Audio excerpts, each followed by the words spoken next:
Amanda, every child wants to do the work according to his best, but his parents stop him to do so and not to do. He feels that he is instructed, and this is the feeling of the child that he is stopped what is to do and what is not to do.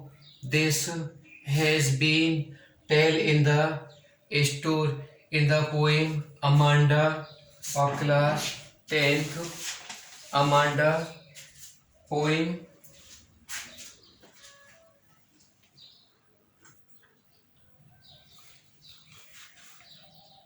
Every child feels that she or he is controlled and instructed not to do one thing or another. प्रत्येक बच्चा महसूस करता है कि उसे नियंत्रित किया जाता है, तो वह निर्देश दिए जाते हैं कि यह न करो, वह न करो. You too may feel that your freedom is curtained. Write down some of the things you want to do, but your parents or elders do not allow you to read the poem aloud. Form pairs each reading alternate stanza. You are in for the surprise. आपने यह भी महसूस किया होगा कि आपकी आज़ादी भी वांछित हो जाती है जब आपको अपने तरीके से रहने की इजाज़त नहीं दी जाती. कुछ ऐसे कार्यों के बारे में लिखो जो आप चाहते हैं लेकिन आपके माता पिता या बड़े करने नहीं देते हैं. Do not bite your nail, Amanda. Do not hunch your shoulder, Amanda. Stop that slouching and sit up straight, Amanda. Amanda, अपने नाखून मत खाओ. Amanda, अपने कंधे मत उचकाओ. ढीला ढाला बैठना छोड़ो, सीधे बैठा करो. There is a languid emerald sea where the sole inhabitant is me, a mermaid drifting blissfully. Did you finish your homework, Amanda?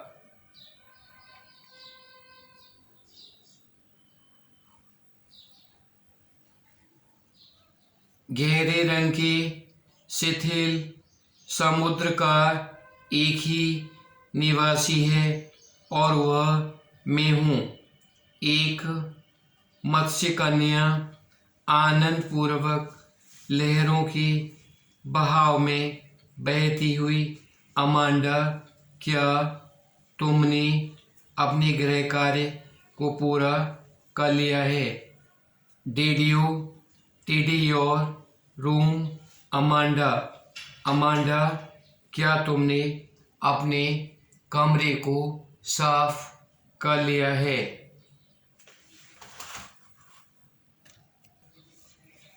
I thought I told you clean your shoes, Amanda.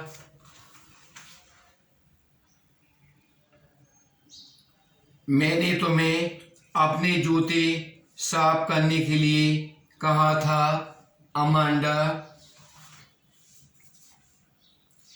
I am N orphan roaming the street.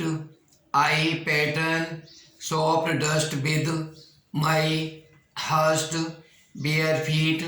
The silence is golden, the freedom is sweet.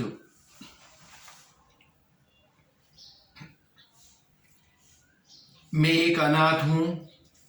मैं अपने शांत नंगे पैरों से कोमल धूल को उड़ाती हुई घूमती हूँ। शांति बड़ी सुनहरी है, आज़ादी अत्यंत मधुर है। Do not eat that chocolate, Amanda. Remember your acne, Amanda. Will you please look at me when I am speaking to you, Amanda? Amanda, उस चॉकलेट को मत खाओ, याद करो तुम्हारे मुहासे हैं। अमांडा, क्या तुम इस बात पर ध्यान दोगी जो मैं तुम्हें कह रही हूँ?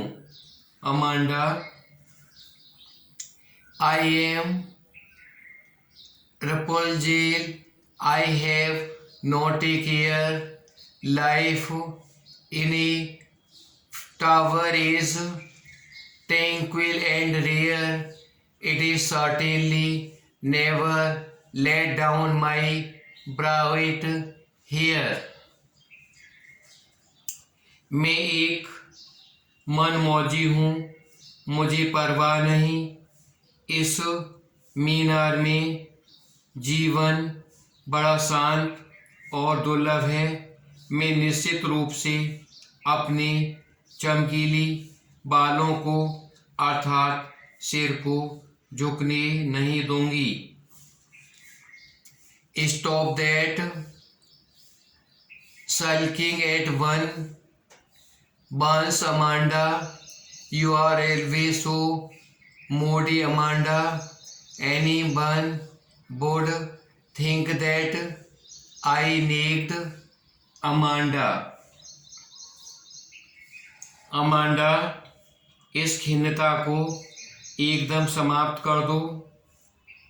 अमांडा, तुम हमेशा नाराज रहती हो। अमांडा, हर कोई यह सोचेगा कि मैंने तुम्हें डांटा है।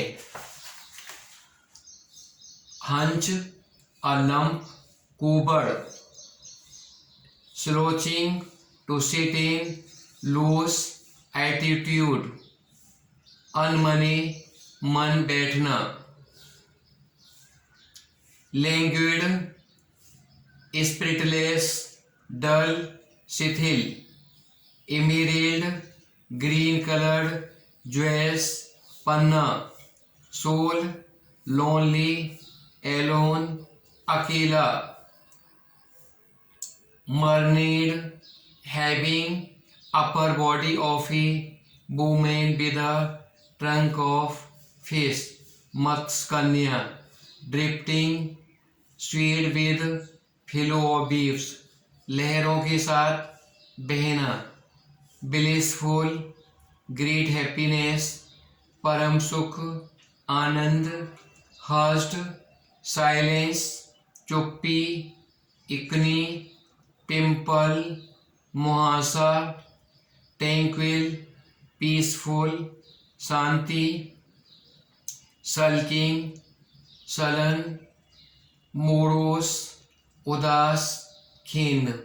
नेग्ड टू टीज, टू स्कोल्ड कोसना। रेयर नॉट कॉमन दुर्लभ। यह कविता अमांडा नामक एक छोटी लड़की के जीवन की आज़ादी के बारे में है। उसके विचारों के बारे में बताती है। उसे निर्देश दिए जाते हैं कि वह अपने नाखूनों को दांतों से न काटे, वह अपने कंधों को न उचकाए, उसे सीधे बैठने की हिदायत दी जाती है।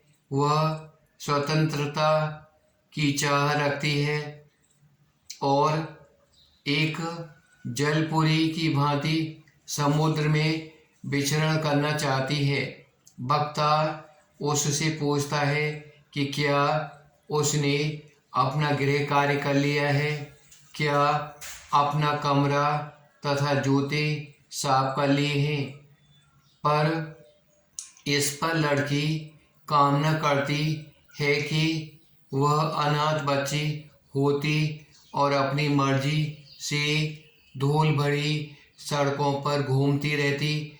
वक्ता उसे चॉकलेट खाने से मना करता है, लेकिन छोटी लड़की उसकी ओर देखती भी नहीं है, क्योंकि उसे इस तरह के प्रतिबंध पसंद नहीं है। वह रेपुंजल की अपना आदर्श मानती है और इच्छा करती है कि किसी दिन कोई राजकुमार उसे स्वतंत्र करने के लिए आएगा। Robin Kaelin, poet of this poem,